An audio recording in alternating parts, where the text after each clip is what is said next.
అసభ్యకర పోస్టుల కేసులో తప్పించుకు తిరుగుతున్న దర్శకుడు ఆర్జీవి మరొక సంచలన వీడియో రిలీజ్ చేశాడు. తాను ఏడవడం లేదని వణికిపోవడం లేదంటున్నారు ఆర్జీవి. కేసులకు భయపడనంటున్న ఆర్జీవి సోషల్ మీడియాలో పెట్టిన పోస్టులో ఎవరి మనోభావాలు దెబ్బతీశాయట.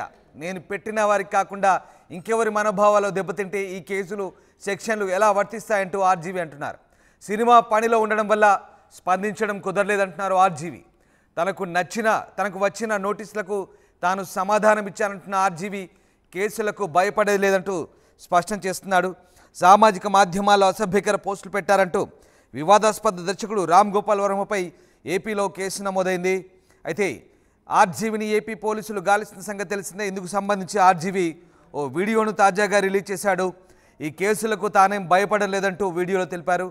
ఏడాది క్రితం పెట్టిన ఏవో ట్వీట్స్ వల్ల ఎవరి మనోభావాలు దెబ్బతిన్నాయని అన్నారు. తాను ట్వీట్స్ పెట్టిన వారికి కాకుండా సంబంధం లేని వారి మనోభావాలు దెబ్బతింటే ఈ కేసులు సెక్షన్లు ఎలా వర్తిస్తాయంటూ ఆర్జీవి ప్రశ్నించాడు.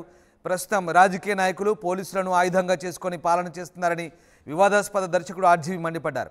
అమెరికా, యూరప్లో లాగే ఇక్కడ అదే జరుగుతోందని వ్యాఖ్యానించారు. ప్రస్తుతం ఓ మూవీ షూటింగ్లో ఉన్నానని, నిర్మాతకు నష్టం వస్తుందని విచారణకు రాలేకపోతున్నానంటూ తెలిపారు. అయినా హత్యలు, ఇతర కేసులకు సంవత్సరాలు సమయం తీసుకొని ఈ కేసు విచారణకు ఇంత అత్యవసరం ఏంటంటూ ఆర్జీవి ఆ వీడియోలో ప్రశ్నించారు. ఆర్జీవి వీడియోను ఒకసారి చూద్దాం. Extremely sorry to disappoint అంటే ఇప్పుడు ఉనికిపోతున్నాను, మంచం కింద కూర్చొని ఏడుస్తున్నాను అని అందరూ what ever the media speculating వాళ్ళందరికీ చిన్న డిసప్పాయింట్మెంట్గా ఉండొచ్చు వీడియో. ఇక్కడ పాయింట్ ఏంటంటే I just want explain the whole concept. ఇప్పుడు నేను ఆల్మోస్ట్ ఒక 1 year బ్యాక్ ఏదో ట్వీట్స్ పెట్టాను అనే ఎలిగేషన్. ఆ ట్వీట్స్ ఎవరో మనోభావాలు దెబ్బతిన్నాయి. ఇక్కడ విచిత్రం ఏంటంటే 1 year బ్యాక్ పెట్టిన ట్వీట్స్ 4 డిఫరెంట్ ప్లేసెస్లో 4 డిఫరెంట్ జ్యూరిస్డిక్షన్స్లో 4కి ఒకే 3-4 రోజుల వ్యవధిలో వాళ్ళ మనోభావాలు దెబ్బతిన్నాయి. వాళ్ళు ఆ పరంగా కంప్లైంట్ ఇవ్వడం, కేసులు పెట్టడం జరిగింది. ఇక్కడ పాయింట్ 1, ఎవరి మీద అయితే నేను పెట్టానని వాళ్ళు చెప్తున్నారో వాళ్ళకి లేదు, ఎవరో థర్డ్ పార్టీ, అసలు సంబంధం లేనివాడు. ఆ కాంటెక్స్ట్ లో అసలు ఈ కేసు ఎలాగా, ఈ సెక్షన్స్ ఎలా వర్తిస్తాయి అనేది అప్పుడు ఆబ్వియస్ గా నాకు వచ్చే అనుమానం కానీ, నాకు కానీ నా మనుషులు కానీ, ఇది ఒక పర్సిక్యూషన్ చేయటానికి ఒక పద్ధతి ప్రకారం ఉన్న ఎలవబుల్ లాస్ ని వాడుతున్నారా, లేకపోతే ఇప్పుడు వరల్డ్ ఓవర్ ఒక ఫినామినా ఏం జరుగుతుందంటే పొలిటికల్ పార్టీస్ వాళ్ళు they are weaponising the systems of the police. అది అమెరికాలో జరుగుతుంది, యూరోప్ లో జరుగుతుంది, ఎక్కడ కూడా జరుగుతుంది. అప్పుడు నేను ఏ ఒక్క వ్యక్తిని, ఒక పోలీస్ ఆఫీసర్ని కానీ, ఒక పొలిటికల్ పర్సన్ కానీ నేను బ్లేమ్ చేయట్లా. I think it happens in certain ఒక ఏమంటారు దాన్ని, ఒక వే. అది అందరూ కూడా ఎంతో కొంత అది చేయటానికి టెంప్టేషన్ ఉండొచ్చు.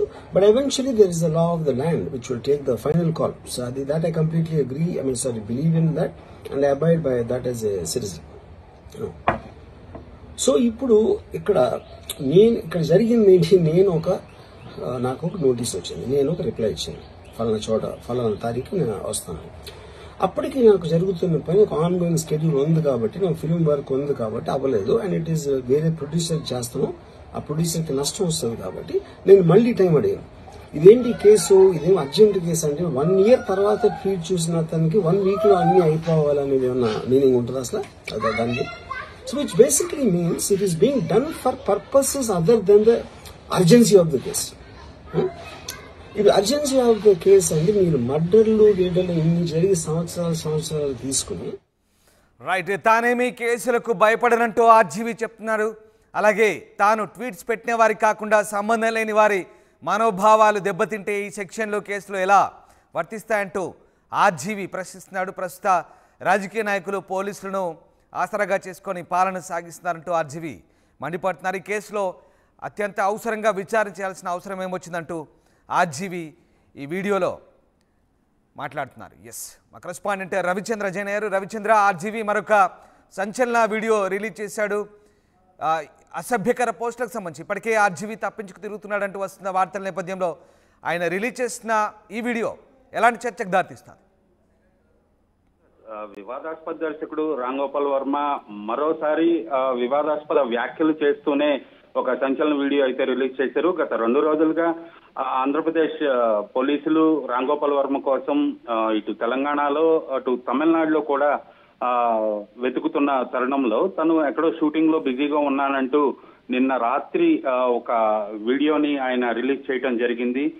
నిర్మాత కోసం నేను విచారణకు హాజరు కాలేదు అంటూ ఒక సాకు అయితే ఆయన చెప్పడం జరిగింది. ఎందుకంటే ఆ వీడియోలో కూడా తన సహజ శైలికి అనుగుణంగానే ఎప్పుడూ అలాగే బిహేవ్ చేస్తుంటాడు.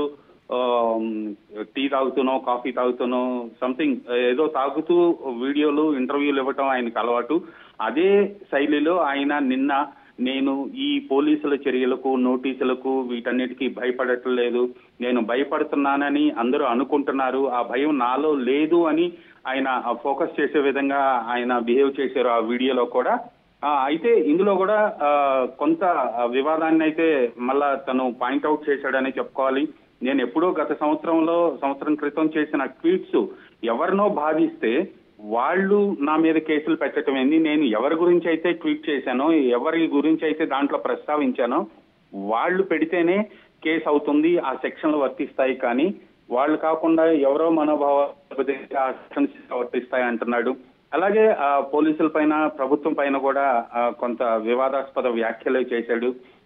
ప్రభుత్వానికి అనుగుణంగా పోలీసు వ్యవస్థ నడుస్తోందంటూ యూరోప్ లో అమెరికాలో జరుగుతున్న సంఘటనలు కూడా పోల్చి తను వ్యాఖ్యానించడం జరిగింది. అయితే వీడియోను కూడా కొంత అబ్రప్ట్ గానే ఆయన కట్ చేసి పంపించడం జరిగింది. ఆ తర్వాత కొనసాగింపు ఆ వీడియోలో ఏముంది అనేది, ఎందుకు అక్కడ వరకే పంపించారనేది అయితే ఒక సస్పెన్స్ గానే మిగిలిపోయింది. ఏమన్నప్పటికీ కూడా పోలీసుల సమాచారం అందుకున్న రామ్ గోపాల్ వర్మ విచారణకు హాజరు కాలేదు, గడువు కోరాడు. ఆ తర్వాత మరలా గడువు కోరాడు. 2వ నోటీస్ వచ్చిన తర్వాత కూడా ఇది కరెక్ట్ కాదు అని పోలీసులు భావిస్తున్నారు. ఒకసారి విచారణకు హాజరైతే అక్కడ జరిగే పరిణామాలు ఎలా ఉంటాయి అనేది రామ్ గోపాల్ వర్మ ఊహించే ఆయన విచారణకు హాజరు కాకుండా తప్పించుకు తిరుగుతున్నాడు. తను షూటింగ్ లో ఉంటే ఏ ప్రాంతంలో షూటింగ్ జరుగుతుంది, ఎక్కడ ఉన్నాడు అనేది చెప్పొచ్చు. అలాంటి క్లూ ఏమి ఇవ్వలేదు. తను ఎక్కడుంది ఏంటి చెప్పకుండా తనైతే భయపడటం లేదు అంటూ ఒక గంభీరంగా తను ఒక వీడియోని అయితే రిలీజ్ చేయడం జరిగింది. రైట్. ఎస్ రవిచంద్ర, బట్ ఇప్పటికీ పోలీసులు ఇంకా ఆయన కోసం గాలిస్తున్నారు. అసభ్యకర పోస్టులకు సంబంధించి పోలీసులు వైపు ఏపీ పోలీసులు ఇక్కడ ఆర్జీవీ డెన్ దగ్గర కూడా ఎప్పుడొస్తారంటూ మీడియా కూడా ఆయన అరెస్ట్ చేసే క్రమంలో కవరేజ్ కోసం అక్కడ విస్తృతంగా కనబడుతున్న పరిస్థితి. సో ఆర్జీవీ సంబంధించి ఆచూకీ గురించి ఇప్పటివరకు పోలీసులు ఏమైనా కనిపెట్టగలిగారా? మరి ఇప్పటి వరకు అయితే ఆయన ఎక్కడ ఉన్నాడు అనేది కరెక్ట్ సమాచారం అనేది లేదు. ఆ వీడియో చూసిన తర్వాత పోలీసులకు కొంత క్లూ అయితే దొరుకుతుందని నేనైతే అనుకుంటున్నాను. ఆయన బహుశా హైదరాబాద్ పరిసరాల్లోనే ఉన్నాడనేది అయితే చిత్ర పరిశ్రమలో వినిపిస్తుంది. పోలీసులు కూడా హైదరాబాద్ లోనే ఉన్నారు, ఆయన కోసం వెతుకుతున్నారు అని అయితే తెలుస్తోంది. ఖచ్చితంగా తను హైదరాబాద్ లో అలాగే తమిళనాడులో ఈ 2 ప్రాంతాల్లో ఉండొచ్చు అని పోలీసులు భావించారు. ఆ దిశగా వాళ్ళు ఆయన గురించి సెర్చ్ చేయడం అయితే జరుగుతోంది. ఖచ్చితంగా ఈ రోజు రేపట్లో రామ్ గోపాల్ వర్మను పోలీసులు అదుపులోకి తీసుకునే అవకాశం ఉందనేది అయితే మనకున్న సమాచారం.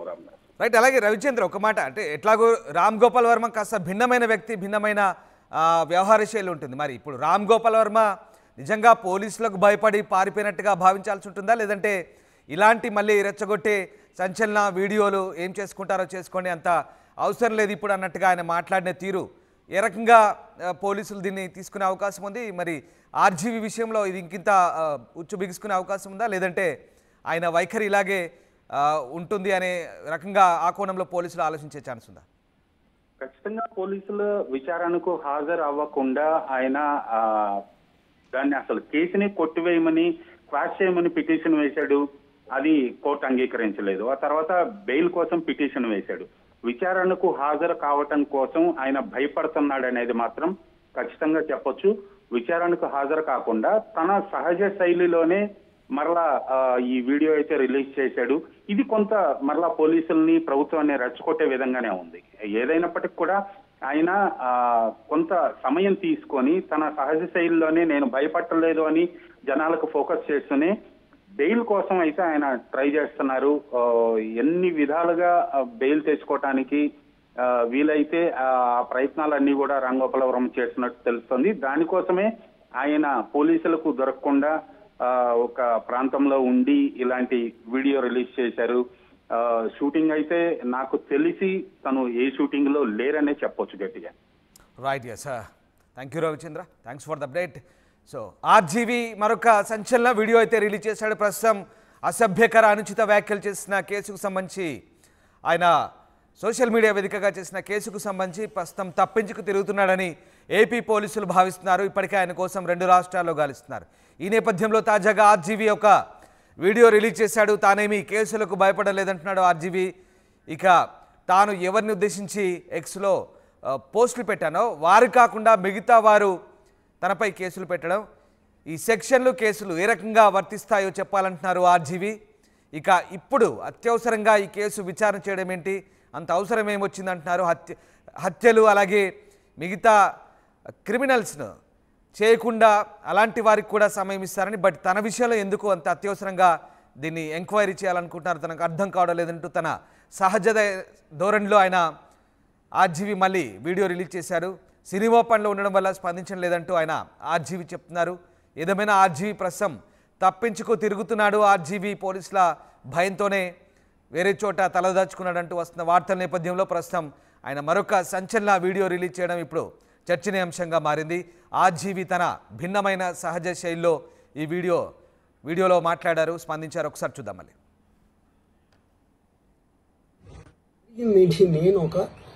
నాకు ఒక నోటీస్ వచ్చింది, నేను ఒక రిప్లై ఇచ్చాను, ఫలానా చోట ఫలానా తారీఖు నేను వస్తాను. అప్పటికి నాకు జరుగుతున్న పని ఒక ఆన్గోయింగ్ స్కెడ్యూల్ ఉంది కాబట్టి, నాకు ఫిల్మ్ వర్క్ ఉంది కాబట్టి అవ్వలేదు. అండ్ ఇట్ ఈస్ వేరే ప్రొడ్యూసర్ చేస్తాను, ఆ ప్రొడ్యూసర్కి నష్టం వస్తుంది కాబట్టి నేను మళ్ళీ టైం అడిగాను. ఇదేంటి కేసు, ఇదేం అర్జెంట్ కేసు అంటే 1 year తర్వాత ట్వీట్ చూసిన అతనికి 1 week లో అన్ని అయిపోవాలనేది ఏమన్నా మీనింగ్ ఉంటుంది అసలు దానికి? ఆర్టీవీ యాప్ వార్తల్ని క్షణాల్లో చదివే అవకాశం ఉంటుంది. ఒక న్యూస్ పేపర్, ఒక టెలివిజన్ ఛానల్ మీ చేతుల్లో ఎప్పుడూ ఉంటాయి. అసభ్యకర పోస్టుల కేసులో తప్పించుకు తిరుగుతున్న దర్శకుడు ఆర్జీవి మరొక సంచలన వీడియో రిలీజ్ చేశాడు. తాను ఏడవడం లేదని, వణికిపోవడం లేదంటున్నారు ఆర్జీవి. కేసులకు భయపడనంటున్న ఆర్జీవి సోషల్ మీడియాలో పెట్టిన పోస్టులో ఎవరి మనోభావాలు దెబ్బతీశాయట. నేను పెట్టిన వారికి కాకుండా ఇంకెవరి మనోభావాలు దెబ్బతింటే ఈ కేసులు సెక్షన్లు ఎలా వర్తిస్తాయంటూ ఆర్జీవి అంటున్నారు. సినిమా పనిలో ఉండడం వల్ల స్పందించడం కుదరలేదంటున్నారు ఆర్జీవి. తనకు వచ్చిన నోటీసులకు తాను సమాధానం ఇచ్చానంటున్న ఆర్జీవి కేసులకు భయపడలేదంటూ స్పష్టం చేస్తున్నాడు. సామాజిక మాధ్యమాల్లో అసభ్యకర పోస్టులు పెట్టారంటూ వివాదాస్పద దర్శకుడు రామ్ గోపాల్ వర్మపై ఏపీలో కేసు నమోదైంది. అయితే ఆర్జీవిని ఏపీ పోలీసులు గాలిస్తున్న సంగతి తెలిసిందే. ఇందుకు సంబంధించి ఆర్జీవి ఓ వీడియోను తాజాగా రిలీజ్ చేశాడు. ఈ కేసులకు తానేం భయపడలేదంటూ వీడియోలో తెలిపారు. ఏడాది క్రితం పెట్టిన ఏవో ట్వీట్స్ వల్ల ఎవరి మనోభావాలు దెబ్బతిన్నాయని అన్నారు. తాను ట్వీట్స్ పెట్టిన వారికి కాకుండా సంబంధం లేని వారి మనోభావాలు దెబ్బతింటే ఈ కేసులు సెక్షన్లు ఎలా వర్తిస్తాయంటూ ఆర్జీవి ప్రశ్నించాడు. ప్రస్తుతం రాజకీయ నాయకులు పోలీసులను ఆయుధంగా చేసుకొని పాలన చేస్తున్నారని వివాదాస్పద దర్శకుడు ఆర్జీవి మండిపడ్డారు. అమెరికా, యూరప్లో లాగే ఇక్కడ అదే జరుగుతోందని వ్యాఖ్యానించారు. ప్రస్తుతం ఓ మూవీ షూటింగ్లో ఉన్నానని, నిర్మాతకు నష్టం వస్తుందని విచారణకు రాలేకపోతున్నానంటూ తెలిపారు. అయినా హత్యలు, ఇతర కేసులకు సంవత్సరాలు సమయం తీసుకొని ఈ కేసు విచారణకు ఇంత అత్యవసరం ఏంటంటూ ఆర్జీవి ఆ వీడియోలో ప్రశ్నించారు. ఆర్జీవి వీడియోను ఒకసారి చూద్దాం. Extremely sorry to disappoint. అంటే ఇప్పుడు ఉనికిపోతున్నాను, మంచం కింద కూర్చొని ఏడుస్తున్నాను అని అందరూ what ever the media speculating, వాళ్ళందరికీ చిన్న డిసప్పాయింట్మెంట్ ఉండొచ్చు వీడియో. ఇక్కడ పాయింట్ ఏంటంటే, I just want explain the whole concept. ఇప్పుడు నేను ఆల్మోస్ట్ ఒక 1 year బ్యాక్ ఏదో ట్వీట్స్ పెట్టాను అనే ఎలిగేషన్. ఆ ట్వీట్స్ ఎవరో మనోభావాలు దెబ్బతిన్నాయి. ఇక్కడ విచిత్రం ఏంటంటే 1 year బ్యాక్ పెట్టిన ట్వీట్స్ 4 different ప్లేసెస్లో, 4 different జ్యూరిస్డిక్షన్స్లో 4కి ఒకే 3-4 రోజుల వ్యవధిలో వాళ్ళ మనోభావాలు దెబ్బతిన్నాయి. వాళ్ళు ఆ పరంగా కంప్లైంట్ ఇవ్వడం, కేసులు పెట్టడం జరిగింది. ఇక్కడ పాయింట్ 1, ఎవరి మీద అయితే నేను పెట్టానని వాళ్ళు చెప్తున్నారో వాళ్ళకి లేదు, ఎవరో థర్డ్ పార్టీ, అసలు సంబంధం లేనివాడు.